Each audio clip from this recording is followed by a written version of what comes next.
Hello guys, कैसे हो आप सब। तो आज हम स्टार्ट करते हैं हमारा न्यू टॉपिक जो है स्टैट्यूटरी कॉर्पोरेशन। ओके, अभी इसका मीनिंग देखते हैं। Statutory corporation is an autonomous corporate body. Autonomous means एक फ्रीडम, जो फ्रीली वर्क करने वाला कॉर्पोरेट बॉडी होता है, created by a special act of a parliament and state legislatures with a defined power, function and duties.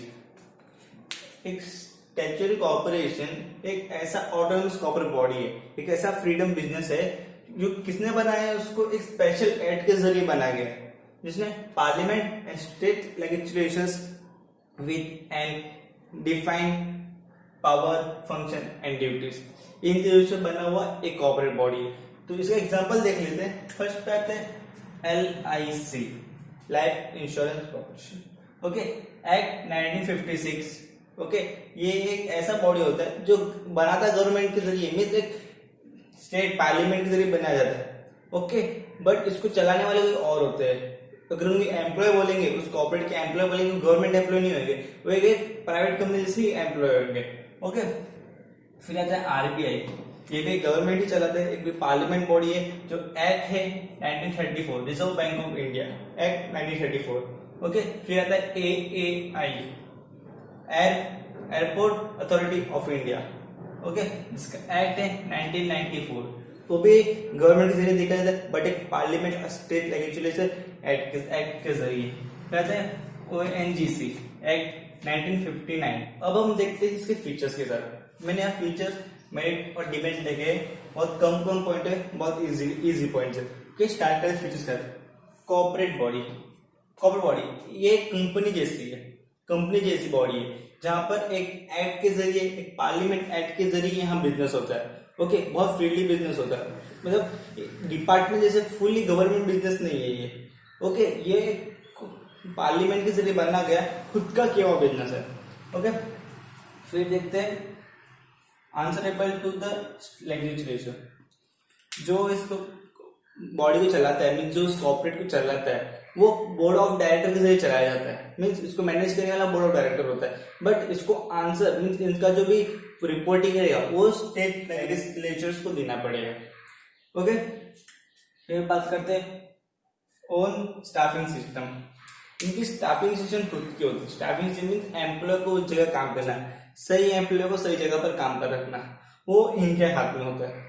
Okay, कि company भाई government की होगी, गवर्नमेंट के रूल्स एंड एक्ट्स होंगे उसके अंदर, बट उनके एम्प्लॉयज होंगे वो गवर्नमेंट नहीं होंगे, वे गवर्नमेंट एम्प्लॉय बिल्कुल नहीं होंगे, वो होता है इसके अंदर। फिर देखते हैं next financial autonomy. Financial autonomy means एक फ्रीडम, ऑटोनॉमी मीन्स फ्रीडम। ये फाइनेंस से एकदम बिल्कुल फ्रीडम होता है। इनका जो गवर्नमेंट बजट होता है, इनका बजट और गवर्नमेंट का बजट से कोई लेन देन नहीं है। ये अपने अकाउंट में फ्री होते हैं, फिर रिक्रूटमेंट में एकदम फ्री होते हैं। ओके, नेक्स्ट देखते हैं अभी non political interference. No political interference, यहाँ पॉलिटिकल का कोई इंटरफेरेंस नहीं होता है। यहाँ पॉलिटिकल पार्टी होती है, इनके बिजनेस में कोई लेन देन नहीं होता है। अगर होने लग जाएगा तो कस्टमर के साथ भेदभाव होगा, या फिर एक स्टेट से दूसरे स्टेट का भेदभाव होना चालू हो जाएगा। इसी कारण यहाँ no political interference, political interference नहीं है। जो भी बिजनेस करना चाहेगा गवर्नमेंट से बिजनेस लेता है और अपना बिजनेस करता है। फॉर एग्जाम्पल LIC एजेंट्स होते हैं, LIC एजेंट कोई पॉलिटिकल पार्टी नहीं होती है, और LIC एजेंट एक ऐसा एजेंट होता है जो अपने प्रोफेशनल्स के जरिए कुछ कोर्स करके या फिर कुछ क्वालिफाइड कर एक ये बिजनेस स्टार्ट करता है, जो एक्ट के और रूल्स एंड रेगुलेशन के हिसाब से चलता है।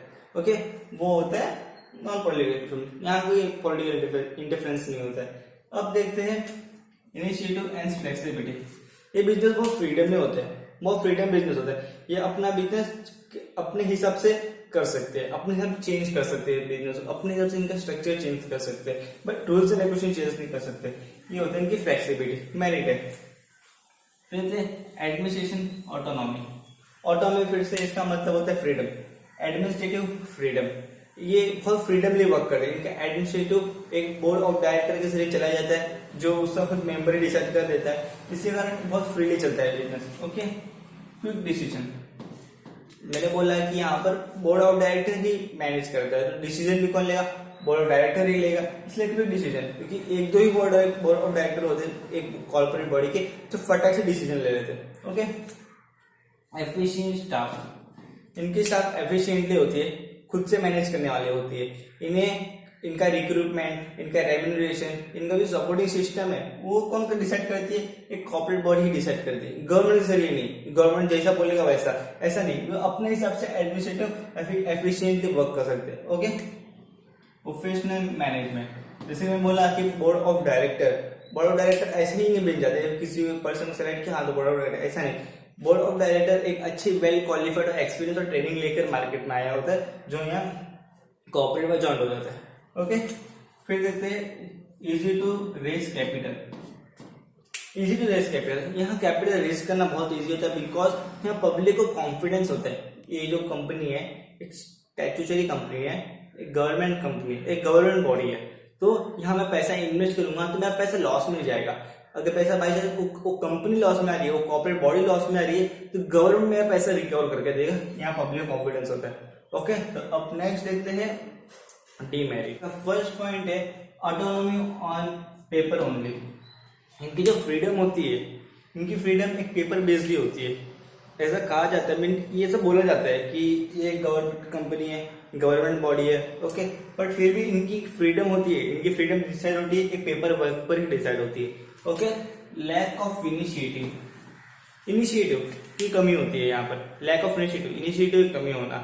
ओके, क्योंकि यहाँ पर गवर्नमेंट बॉडी की जो एक कॉर्पोरेट बॉडी होती है, जहां पर सब गवर्नमेंट की बजटिंग होती है, गवर्नमेंट यहाँ पर लॉस देखा जाता है, अपना प्रॉफिट कमा लेते हैं, जो प्रॉफिट हुआ वो इनका, बाई चांस लॉस में आ रहा है तो वहां गवर्नमेंट आकर देखेगा कि किधर लॉस जा रहा है। ओके, तो इन्हें इनिशिएटिव नहीं मिलती, आगे बढ़ने की इच्छा नहीं होती। इसके अंदर वो चेंजेस भी लानी हो ये बहुत डिफिकल्ट और टाइम कंज्यूमिंग होता है, इसके अंदर चेंजेस लाना। इसके लिए ये corporate body lack of initiative बन जाती है। फिर देखते हैं हम रिजिड स्ट्रक्चर।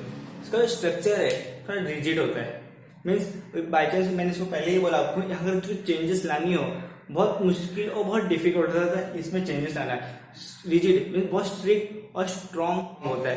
ओके, इनका स्ट्रक्चर चेंज नहीं कर सकते, जैसा है पॉलिसी वैसी पॉलिसी चलेगी।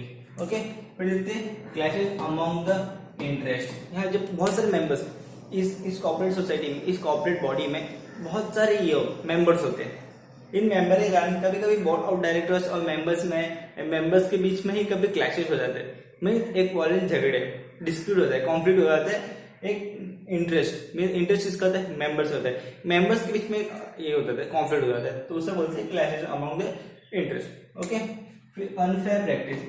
कभी कभार गवर्नमेंट बॉडी की जो ये कॉर्पोरेशन होते हैं, स्टैट्यूटरी कॉर्पोरेशन होते हैं, उसके अंदर बाई चांस गवर्नमेंट को लॉस जा रहा है, फिर उस कॉर्पोरेट बॉडी को लॉस जा रहा है, तो कस्टमर से हाई प्राइस चार्ज करना चालू कर देते हैं, उससे बोलते हैं unfair practice, unfair trade practice बोलते हैं। ओके, तो आज हमने देखा फीचर्स, मेरिट, एंटी मेरिट और उसका मीनिंग देखा और स्टैट्यूटरी कॉर्पोरेशन का।